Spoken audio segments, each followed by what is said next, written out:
నమస్తే, welcome to four sides TV prime time news. నేను విజయశంకర్. ముందుగా హెడ్లైన్స్ చూద్దాం. రేపటి నుంచి తల్లికి వందనం అమలు, తల్లుల ఖాతాల్లోకి నిధుల జమ.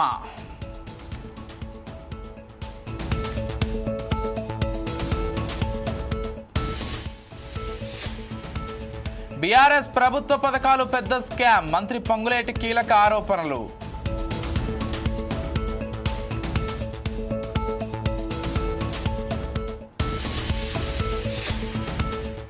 గ్రూప్ 1 విచారణ వాయిదా, అక్రమాల పిటిషన్లపై వాదనలు.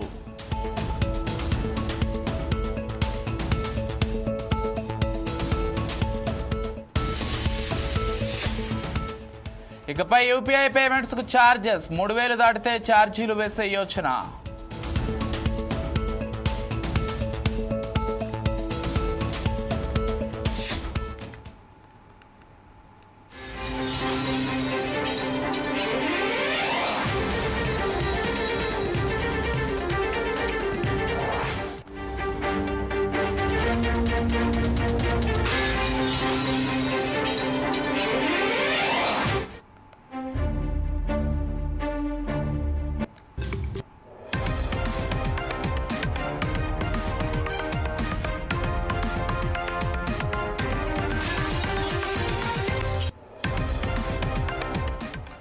బ్రేకింగ్ న్యూస్ చూస్తున్నాం. ఏపీలో విద్యార్థుల చదువులకు ప్రోత్సాహం కల్పించే లక్ష్యంతో తల్లికి వందనం పథకాన్ని నెలలోనే అమలు చేయడానికి సిద్ధమవుతోంది.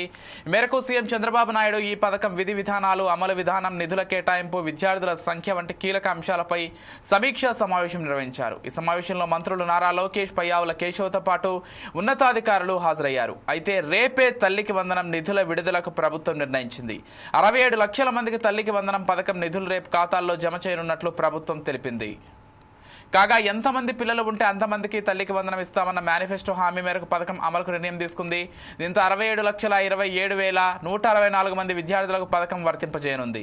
ఇందులో భాగంగా తల్లుల ఖాతాలో రేపు ప్రభుత్వం 8,745 కోట్లు జమ చేయనుంది. 1వ తరగతిలో అడ్మిషన్లు పొందే పిల్లలు, ఇంటర్ ఫస్ట్ ఇయర్లో చేరే విద్యార్థులకు కూడా తల్లికి వందనం అమలు కానుంది.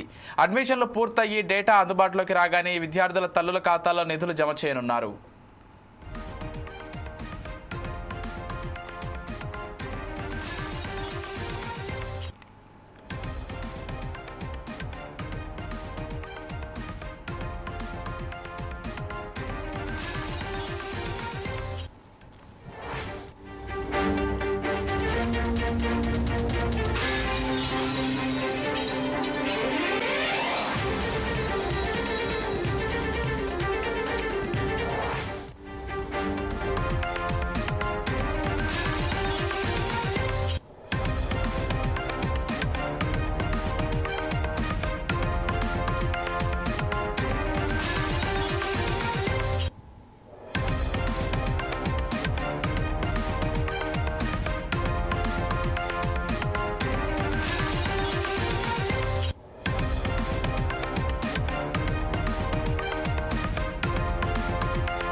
తెలంగాణలో గ్రూప్ 1 నియామకాలపై విధించిన స్టేను ఎత్తేయాలని కోరుతూ హైకోర్టులో 4 పిటిషన్లు దాఖలయ్యాయి.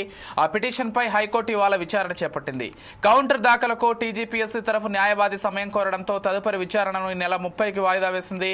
కాగా గ్రూప్ 1 మెయిన్స్ పరీక్షా కేంద్రాల కేటాయింపు, మూల్యాంకనంలో అక్రమాలు చోటు చేసుకున్నాయని గతంలో పలువురు అభ్యర్థులు హైకోర్టులో పిటిషన్లు దాఖలు చేశారు. ఈ పిటిషన్లపై గత నెలలో వాదనలు జరిగాయి. పునర్మూల్యాంకనం చేయాలని, లేదంటే మరోసారి మెయిన్స్ నిర్వహించాలని పిటిషనర్ల తరఫు న్యాయవాదులు కోరారు. దాంతో అభ్యర్థులు కేవలం అపోహపడుతున్నారని, నిపుణులతో మెయిన్స్ పత్రాల మూల్యాంకనం చేయించామని టీజీపీఎస్సీ తరఫు న్యాయవాది కోర్టుకు తెలిపారు. గ్రూప్ 1 నియామకాలు ఆలస్యమైతే ఎంపికైన అభ్యర్థులు నష్టపోతారని పేర్కొన్నారు.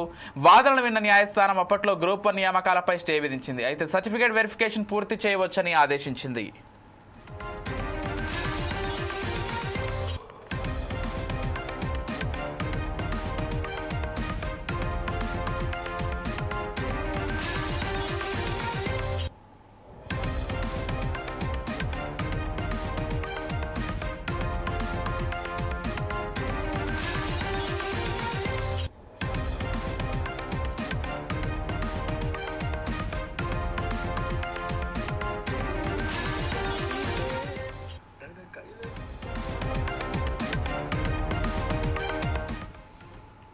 ఈ క్రమంలో గ్రూప్ 1 నియామకాలపై విధించిన స్టేని ఎత్తేయాలని కోరుతూ ఎంపికైన 4 అభ్యర్థులు హైకోర్టులో వేర్వేరుగా పిటిషన్లు దాఖలు చేశారు. ఈ పిటిషన్లపై ఇవాళ వాదనలు జరిగాయి. ఈ క్రమంలో కౌంటర్ దాఖలు చేయడానికి సమయం కావాలని టీజీపీఎస్సీ న్యాయవాది కోరారు. విచారణను ఆలస్యం చేయొద్దని, దీనివల్ల ఎంపికైన అభ్యర్థులకు ఇబ్బందులు ఉంటాయని ఈ సందర్భంగా హైకోర్టు వ్యాఖ్యానించింది. టీజీపీఎస్సీ వినిపించిన వాదనలే మళ్లీ వినిపించవద్దని సూచించింది. ఈ నెల 30న పూర్తిస్థాయి వాదనలు వింటామని ఉన్నత న్యాయస్థానం స్పష్టం చేసింది.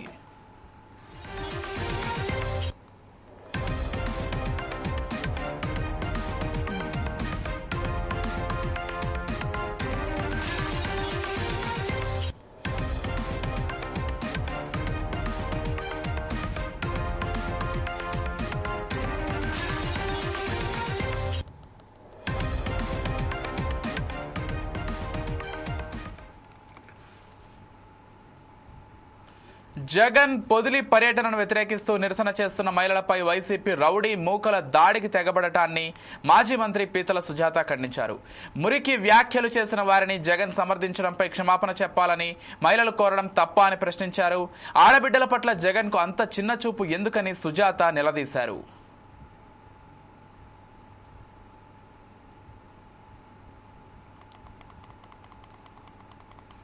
రాష్ట్ర మహిళలను అవమానించినటువంటి సైకోలపై చర్యలు తీసుకోవటం ఏమన్నా నేరమా? ఈ రోజున మీ ఉద్దేశం ఏంటండి? ప్రజాస్వామ్యంలో ఉన్నామా, ఎక్కడున్నాము? ఈ రోజున కూటమి ప్రభుత్వం యొక్క ఉద్దేశం ప్రజాస్వామ్యంలో హింసకు తావు లేకుండా చేయటమే మెయిన్ ఉద్దేశం. ఎక్కడా కూడా అన్యాయం జరగకుండా చూడటమే కూటమి ప్రభుత్వం యొక్క ఉద్దేశం. జగన్మోహన్ రెడ్డి గారు, మీకు మహిళలంటే అంత చులకనేంటండి? ఎందుకండి అంత దారుణంగా మహిళల్ని చూస్తున్నారు? అంత దారుణంగా మహిళల్ని అవమానిస్తున్నారు? మీ సొంత ఛానల్లో మీ వైఫ్ భారతీరెడ్డి గారు మీరు నిర్వహిస్తున్నటువంటి మీ సాక్షి ఛానల్లో డిబేట్లు పెట్టి నీచాతి నీచంగా ఘోరమైనటువంటి అసహ్యకరమైనటువంటి మాటలతో మహిళల్ని అవమానించేలా చేస్తారా? మీ ఇంట్లో కూడా ఆడవాళ్ళు ఉన్నారుగా. మీ వైఫ్ని భారతీరెడ్డి గారిని తప్పుగా మాట్లాడినందుకు మా కార్యకర్తను కూడా చూడకుండా ఇమీడియట్గా 24 గంటల్లో యాక్షన్ తీసుకున్నాం. ఎందుకంటే కూటమి ప్రభుత్వంలో పార్టీలకు అతీతంగా ఏ మహిళని అసభ్యకరమైన మాటలన్నా, వాళ్ళని అవమానపరిచినా ఎవరిని కూడా ఊరుకునే ప్రసక్తి లేదు. చట్టరీత్యా చర్యలు తీసుకుంటాము అని చెప్పాం. అలాగే భారతీరెడ్డి గారిని తప్పుగా మాట్లాడినందుకు మా కార్యకర్తను కూడా ఇమ్మీడియట్గా యాక్షన్ తీసుకున్నాం. అది చంద్రబాబు నాయుడు గారి యొక్క పరిపాలన. అది మహిళల పట్ల చంద్రబాబు నాయుడు గారికి, కూటమి ప్రభుత్వానికి ఉన్నటువంటి చిత్తశుద్ధి. ఏంటండి జగన్మోహన్ రెడ్డి గారు రాజకీయాలకు ఇంత దిగజారిపోవాలా? జగన్మోహన్ రెడ్డి గారి పొదిలి పర్యటనలో మహిళలపై వైసీపీ రౌడీలు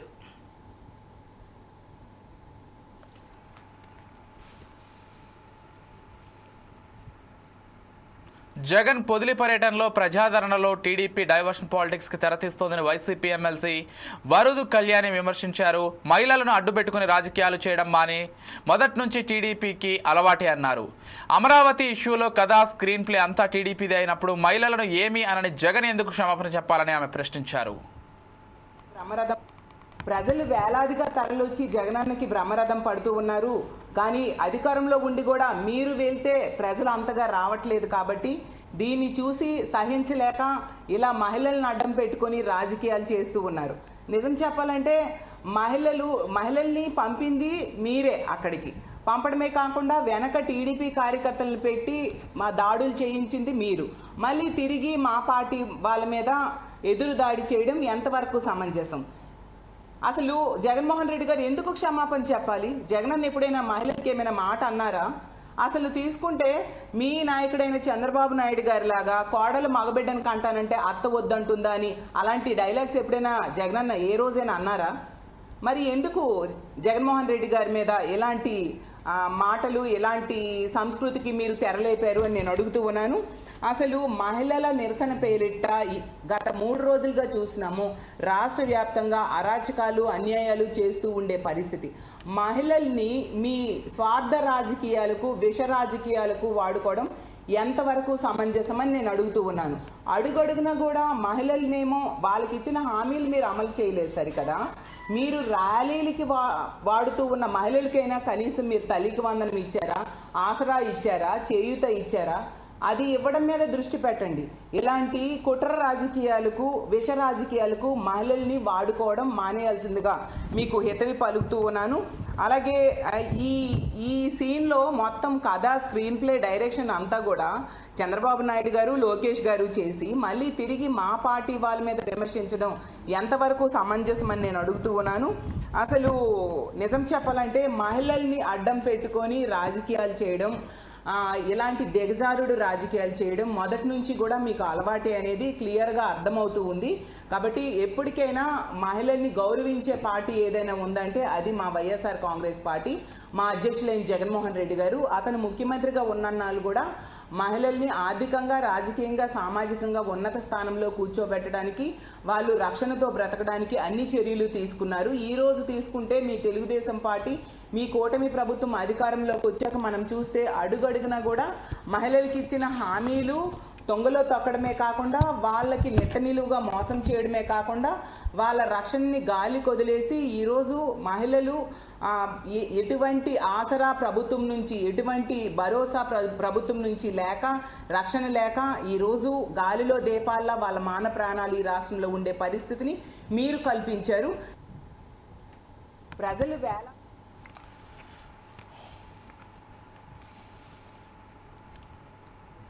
బళ్ళారి చిక్జజూర్ రైల్వే లైన్ డంబ్లింగ్ కు కేంద్ర కేబినెట్ ఆమోదం తెలిపింది. 3,342 కోట్ల వ్యయంతో 185 కిలోమీటర్ల మేర నిర్మించే ఈ రైల్వే లైన్ కారణంగా మంగళూరు పోర్టును సికింద్రాబాద్తో అనుసంధానించడానికి మార్గం సుగమం కానుంది. ఈ మేరకు కేంద్ర ఐటీ సమాచార శాఖ మంత్రి అశ్విని వైష్ణవ్ తెలిపారు.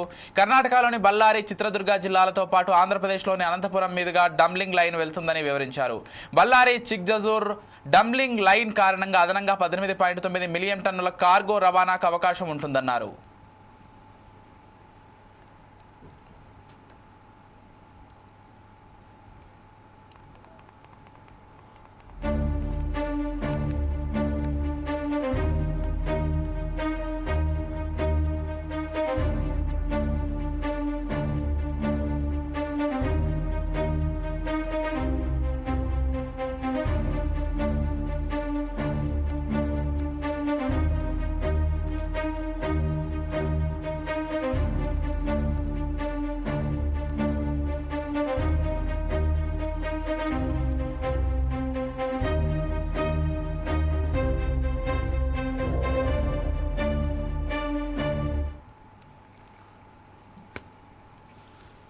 తెలంగాణలో పరిశ్రమల ఏర్పాటు కాకుండా బీఆర్ఎస్ పార్టీ కుట్రలు చేస్తోందని ఐటీ పరిశ్రమల మంత్రి దిద్దుల శ్రీధర్ బాబు ఆరోపించారు. యువతకు ఉపాధి దొరకకుండా చేయాలన్నదే వారి దుర్మార్గపు ఆలోచనగా కనిపిస్తోందని ఆయన దుయ్యబట్టారు. ఏడాదిన్నర కాలంలో రాష్ట్రంలోకి 3 లక్షల కోట్ల రూపాయల పెట్టుబడులు వచ్చాయని, ప్రైవేటు సెక్టార్లో 1,00,000 ఉద్యోగాలు కల్పించామని వెల్లడించారు. పరోక్షంగా మరో 1,00,000 మందికి ప్రయోజనం పొందుతున్నారని తెలిపారు. పెట్టుబడులన్నీ కార్యరూపం దాలిస్తే తమకు రాజకీయ భవిష్యత్తు ఉండదని గులాబీ పార్టీ కలవరపడుతోందని ఆయన పేర్కొన్నారు. పరిశ్రమల ఏర్పాటుకు ఆటంకాలు సృష్టిస్తూ రైతులను రెచ్చగొడుతోందని శ్రీధర్ బాబు అన్నారు. అరాచకం సృష్టించాలని చూస్తే ప్రభుత్వ యంత్రాంగాలు చూస్తూ ఊరుకోవని ఆయన హెచ్చరించారు.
ఏపీలో రాబోయే 5 రోజుల పాటు వర్షాలు కురిసే అవకాశం ఉందని వాతావరణ కేంద్రం తెలిపింది.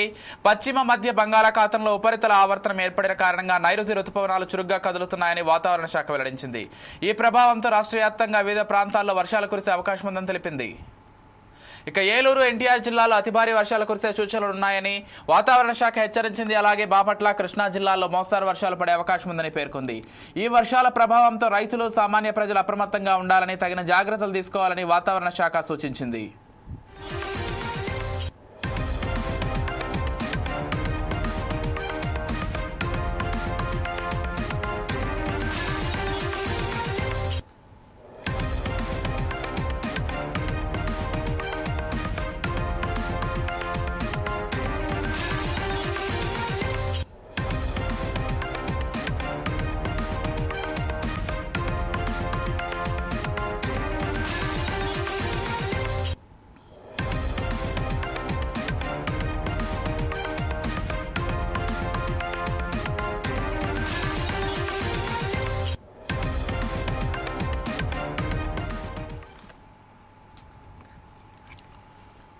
బీఆర్ఎస్ ప్రభుత్వం చేపట్టిన కాళేశ్వరం, ధరణి, మిషన్ భగీరథ పథకాలు పెద్ద స్కామ్ అని మంత్రి పొంగులేటి శ్రీనివాసరెడ్డి అన్నారు. ములుగు పర్యటనలో భాగంగా మంత్రి వ్యాఖ్యలు చేశారు.